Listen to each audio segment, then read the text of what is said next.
In every myth there is a memory, in every tale a truth. This is Timeless Tales. In the heart of Edo period Japan, under the long and strict rule of the Tokugawa Shogunate, peace reigned across the land, yet beneath this calm surface, tensions simmered in the shadows. It was a time of strict social order, where honor was more precious than life itself. Lord Asano Naganori, a young and respected daimyo, was called to the shogun's grand court in Edo to perform important ceremonial duties. This was no ordinary summons. It was a delicate dance of politics and power. At court, Asano encountered Kira Yoshinaka, a powerful and corrupt official. Kira was known for his arrogance and cruelty, and he expected lavish gifts to grease the wheels of favor. But Asano, a man of principle, refused. The court's atmosphere grew heavy with tension. Insults flew like sharp arrows, aimed as much to wound honor as to provoke fury.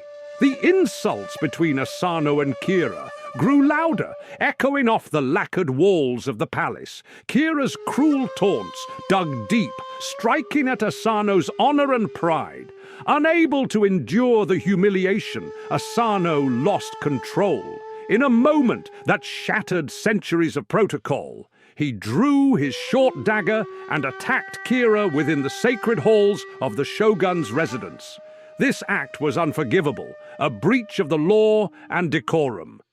Though wounded, Kira survived, but Asano's fate was sealed. The shogun decreed swift justice. Asano was ordered to commit seppuku, the ritual suicide reserved for samurai who had dishonored themselves. No trial, no defense. His lands were confiscated and his retainers stripped of their status. These loyal warriors became Ronin, masterless samurai, wandering in disgrace. Among the hundreds of samurai who lost their masters, one man stood apart. Oishi Yoshio, Asano's chief counselor, watched the injustice unfold with a heavy heart. He and 46 other loyal retainers refused to accept the shogun's verdict as the final word.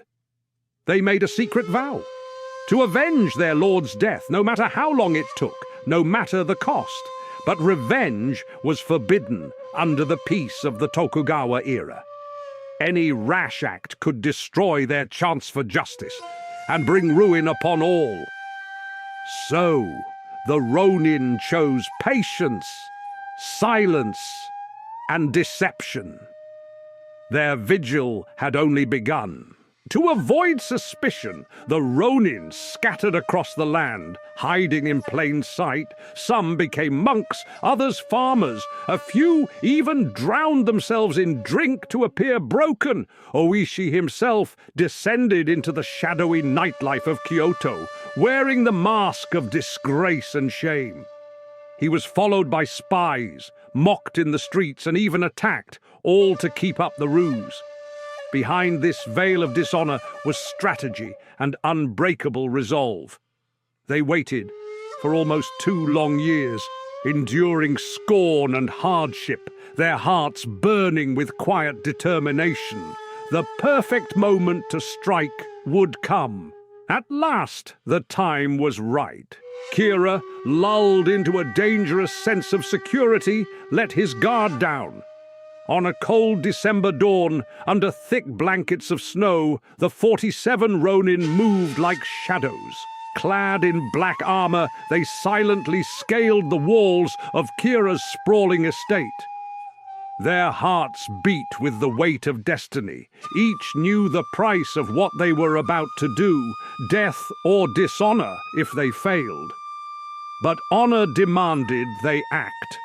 Inside Kira's mansion, chaos exploded. The Ronin fought fiercely, their swords flashing in the dim light.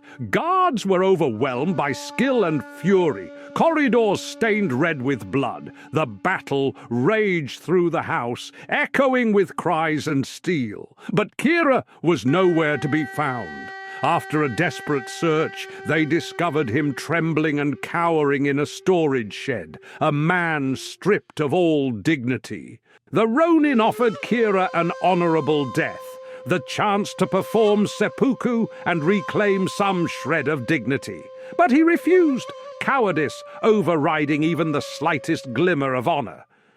So it was Oishi who dealt the final blow, severing Kira's head as justice demanded. With their grim prize in hand, the Ronin marched silently through the snow-covered streets of Edo, a somber procession carrying the symbol of their vengeance. With their mission complete, the Ronin surrendered themselves to the authorities. The nation was divided. Some condemned them as murderers. Others hailed them as heroes who upheld the true spirit of bushido. Even the shogun hesitated, recognizing the conflict between law and honor. In a final act of poetic justice, he sentenced the Ronin to die by seppuku, but allowed them to choose death over dishonor, united as one. Each of the 47 Ronin met death with calm dignity, their loyalty never wavering. Their graves remain at Sengaku-ji Temple, visited by thousands who come to pay respects. The story of the 47 Ronin has echoed through centuries, told in plays, films, poetry, and folklore. They are remembered not for their violence, but for their devotion. Men who died for honor, not vengeance. In a world ruled by power, deceit, and shifting loyalties, these samurai chose sacrifice over silence. Though their swords have long been sheathed, their legacy remains sharp and clear. They were more than warriors. They were the very soul of bushido. They were samurai.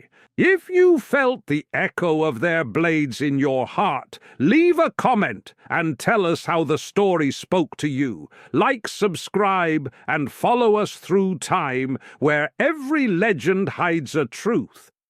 This is Timeless Tales.